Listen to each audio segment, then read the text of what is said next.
What is it like running for vice president of the United States? How crazy is this experience? It's pretty weird. I was just telling you this earlier, but the first time that I've been in a public spot without Secret Service in the room is right now. So I'm like looking around for these guys because I'm used to just having them. It's 3 months, right? So he asked me the Monday of the RNC convention, which I think was June 15th. And I really didn't know that morning. I thought that he was probably going to pick me, but I didn't know for sure. Probably 60-40, basically. And so I had no idea. I get the call around 1 o'clock at Milwaukee time at the RNC convention. I'm hanging out with my kid. Another one of my kids is in the other room asleep because, our kids are young, so they nap still. And he makes this call, and he's like, hey, do you want to be my vice president? I was like, oh. Was it literally just like that? Well, actually, what happened is I get a text message from a staff member on his team that says you just missed a very important phone call. And I don't know, because there's so much inbound traffic that I think it just went straight to voicemail. So I call him back and I'm like, hey, sir, what's going on? He said, JD, you just missed a very important phone call. I'm going to have to pick somebody else now. So I'm about to shit a brick here. And then he says, no, I'm just kidding. Obviously, I want you to be my vice president. And the funny thing is, my 7-year-old is in the background and he has no idea what's going on. And I love that, right? It's one of the good things about this. He has no clue what's going on. He's like, Dad, who are you talking to? He's talking about Pokemon cards, right? And Trump hears my son in the background and he says, well, who's that? And I said, that's my 7-year-old son, you. And he's like, put him on the phone. And I'm just anxious for him to get this statement out because in my mind, It's not final until the statement is actually out. And he talks to my son and he reads the statement that he is going to put out on Truth Social announcing that I'm the VP nominee of the Republican Party. And he's like, what do you think about that, Ewan? And my son Ewan's like, oh, that's pretty good. That's pretty good. And then he gives the phone back to me. He's like, I have no idea what the hell's going on. He doesn't even know what that means. Yeah, That's he has no crazy. idea. And of course, I remember this story because in particular, and the Madison Square Garden rally of a few days ago was the first time that my son actually met Donald Trump. So he'd spoken to him on the phone, but hadn't actually met him until the rally at MSG. And my 7-year-old really wanted to tell him a joke, and he remembers this phone conversation. And so he tells him this joke, and Trump kind of chuckles, but also is probably judging me because it was a somewhat inappropriate joke for a 7-year-old to tell. But here we are. Well, that's the only ones 7-year-olds remember. That's right. Well, it's like, I have terrible language. I mean, it's one of my many flaws, but I was raised by my very working class grandmother, and she was actually she was a very devout Christian, but she also had, a language that would make a sailor blush. And so I talk like that because I was raised by this woman. Those are fun ladies. Those are fun ladies, man. She was she was awesome. She was an amazing person, a huge personality, right? We called her a force of nature because she was such this big personality. But my wife's rule is, basically he's only allowed to cuss when he's telling this one joke. So that's hilarious. Yeah, so he told this joke to Donald Trump. Yeah, exactly. He says it 14 times a day. Yeah, early on, I told my kids, you can swear in front of us. I go, but don't swear in front of other parents. Right. And don't swear for no reason. Right. Well, because they judge you, right? The other parents judge you. How old are your kids? Well, the youngest ones are 14 and 16, and I have a 28-year-old. Okay. But when my 14-year-old was 2, we were on a skiing trip, and we were about to leave. We packed up all our stuff. But her helmet, we forgot to put her helmet away. I go, we forgot to put the helmet away. And she just looks down at the helmet and she goes, shit. And my wife is just like, oh my God. That's right. It was so funny. There's just something adorable about a 2-year-old that doesn't know that you're not supposed to say shit. No, and just absolutely, have that cute little face. Well, I mean, my 4-year-old, he was 3 at the time. We were going, because, we live in Cincinnati, but then I'm a senator, so we spent a lot of time in Washington, and I was taking my 4-year-old solo, he was 3 at the time, on this trip, and we're on a Delta flight. We're in the back. I'm kind of wondering, because, I've got bedhead, and I'm thinking to myself, do any of these people know that I'm a senator? Because I look like shit right now. I sort of get away with it. I don't think that anybody notices who I am, and we're sitting there, and my son drops one of those Biscoff cookies in between the seat, and he looks at me and he says, Dad, well, fuck. And like 12 people instantly turn around and look at me. And it's like, oh, Senator Vance, your son has such colorful language. And I'm like, oh my God, I'm such a terrible father. And these people are all judging me. Yeah. But it's, but you're right. It's so cute. It's adorable. It's so funny. But yeah, I got to do a little bit better about that because they're going to start judging me. People need to relax. They little do. bad words really every do. now and then. It's good for you. I think it's good for you. I think it gets a little steam out. I agree. It's good. Was there any part of you that was like, do I really want this job? Because it comes with so much. It comes with not having the Secret Service in the room. It comes with this enormous change of your life, this insane responsibility. Everybody's watched presidents, especially, age radically, dramatically. Yeah. And everyone but Trump. Trump right. It's kind of amazing, yeah. The dude just didn't age. It's so strange. It's like it barely affected him. I mean, he gets out of there, he looks exactly the same. I can't wait to do it again. Let's go. We got to win big. Just like... It really is amazing. I mean, one of the first times that I sort of spent like a large amount of time with Trump was in 2021, and I was thinking about running for the Senate, so I was down in Mar-a-Lago talking to him, and my initial reaction on seeing him was like, oh my God, you look really good. Like, you actually look healthier now than you did 6 years ago. Normally presidents age very, very badly. Yeah, I mean, look, I definitely thought, okay, obviously this is a big thing, right? And I talked about it with my wife a lot because she was a working corporate litigator. She's got a very big career. She's much smarter than I am. And it was a marital conversation, in some ways a tough one because, even though, I'm a senator, we're still pretty anonymous. Right, like we can go on vacation, or we were till this happened. We go on vacation. Yeah, you'd have people stop and ask to take a photo or say something, nice. But most people, if you went somewhere, didn't know who you were. Right now, it's literally impossible for us to go anywhere. What's that shift feel like? Like you're 40 years old, right? So yeah, I mean, like this, just off a cliff, complete different life. Yeah, that's right. I mean, it's been.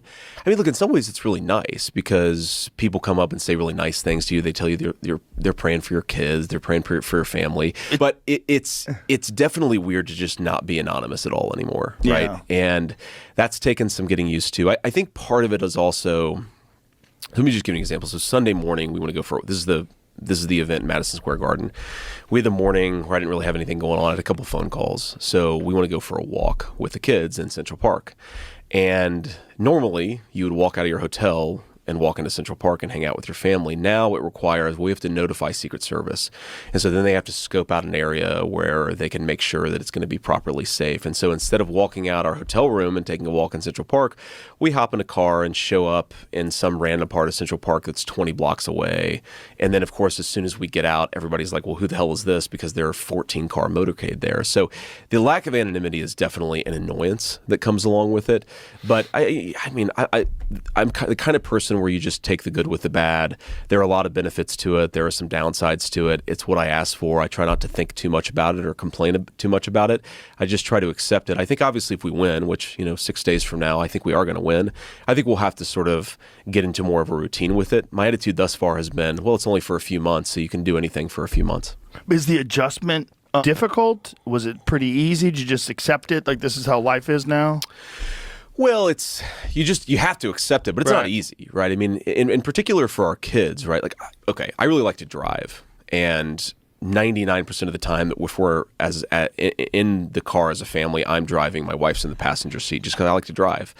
And I think for our kids, getting used to, we're not going into our car, we're going into this black SUV, and Daddy's not driving. Right, there's some other person there they don't know. Right. Yeah. Or, like one of the first things that happened, we're back at our house in Cincinnati the weekend after the RNC convention, and we're sitting there watching like some stupid show, and you see one guy walk past your window, and then you see another guy walk past your window, and it's just a Secret Service agent patrolling, just little things like that. So, you recognize that your zone of privacy is very narrow, and that takes some adjusting and getting used to. And, there are all of these small little adjustments, but it by and large, honestly, like I love our Secret Service detail. Our kids are really into them. They sort of see them as their police protectors. Our 7-year-old, it's funny, he's in second grade, And one of his buddies, their parents came to us and said, do you know that the kids are playing this game in school called Boss Man, where basically one second grader will walk down the hallway or down the playground flanked by two separate second graders? Like they're playing Secret Service now? They're playing Secret Service now in their school. Bizarre. So, like, on the one hand, that's really bizarre, and I hope that it doesn't permanently screw up the psychological development of my kid. On the other hand, it's kind of funny, and you just go with the flow and you try to work with it. Yeah. I guess they're just making fun with it. Yeah. Did you have presidential aspirations before all this? Is this something that you had considered about the future? Was it... Like, how did you approach this? Yeah, I mean, it's one of these things when you're elected to the Senate, and I'm a pretty young guy. I think I'm the second youngest United States senator right now. You certainly think, like, is this something I might do in the future? What does this look like? What would you need to do in terms of getting your family in the right mental space and just making it happen? But it's all very abstract, right? It's not all that different from 10 years ago thinking about starting a business that I never started, right? It's just things you think about, but you never really think that hard about, right? And that was kind of my attitude towards it. I started to realize that Trump was thinking pretty seriously about making me his VP nominee probably earlier this year, because he would ask me a lot about who I thought the VP nominee should be. And I'd give him names of people that I thought would be pretty good at it. And a lot of the names that I gave him, he would criticize. And I almost felt like he was inviting me to throw myself out there. But, it's funny. The morning that he was shot, that was a Saturday, just thinking about, I guess it was probably June 13th, because I think the convention started June 15th. I go down to Mar-a-Lago that morning, Saturday morning, and I'm talking to him for the first time, because I kept on getting these questions from reporters. Have you ever had this conversation with Trump? And the honest answer was no. Well, Saturday morning that changed, because I go down there and he's like, what do you think? Why should I choose you?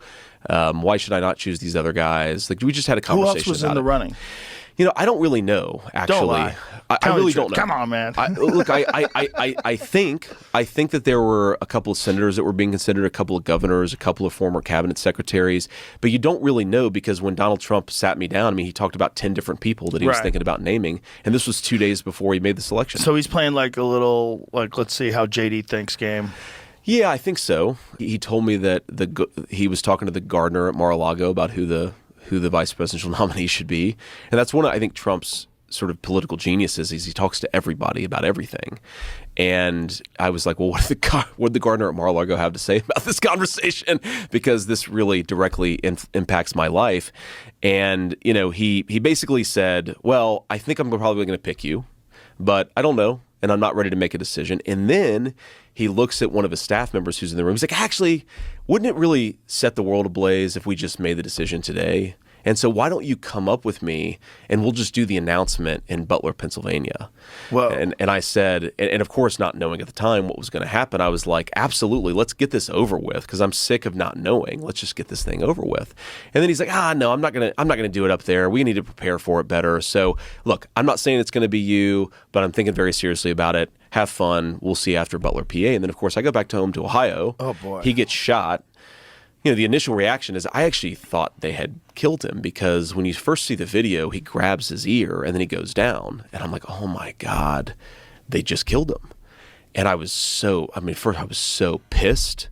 But then I go into like fight or flight mode with my kids. I'm like, you're at a mini golf place in Cincinnati, Ohio. I grab my kids up, throw them in the car, go home and load all my guns, and basically stand like a sentry at our front door. Holy shit. And that was sort of my reaction to it. Anyway, I really didn't know it was going to happen until Monday morning. I didn't know who else was being selected. I think it was all the names that people sort of see out there, right? All good guys, like nobody I have any personal animosity towards. But obviously, here we are. How much did you study the story of the assassin, the attempted assassin? How much have you paid attention to it? You know what, Crooks or Cooks or whatever the guy's name is in Pennsylvania?